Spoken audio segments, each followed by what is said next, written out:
Patuloy na binabantayan ng isang namumuong sama ng panahon sa May Mindanao. Yan ang nagdudulot ng pag-ulan sa ilang lugar doon mula pa kagabi. Sa General Santos City, ilang lugar ang lubog sa baha. Mahigit 400 pamilyang apektado. Makibalita tayo kay Jennifer Solis ng GMA Gensan. Jennifer. Yes, Mark, Maki, 10 purok ng Barangay Baluan dito sa General Santos City ang apektado ngayon ng pagbaha dahil sa matinding pag-ulan simula pa kagabi. Ayon sa Pag-asa, dulot ito ng Low Pressure Area o LPA. Mahigit 400 pamilya ang naitalang apektado ayon sa City Disaster Risk Reduction and Management Council.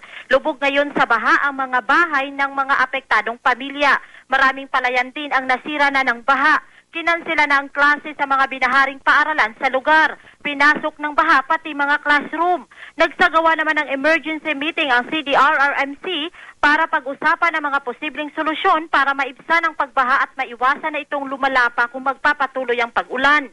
Nagpaalala naman ang Gensan City Health Office sa mga binahang residente na huwag munang gamitin ang tubig sa poso dahil sa posibleng kontaminasyon ng maruming tubig. Sa ngayon, pabugso-bugso pa rin ang ulan dito sa Gensan at base sa nakuha nating impormasyon sa Pag-asa, posibleng lumakas ang pag-ulan ngayong hapon hanggang mamayang gabi.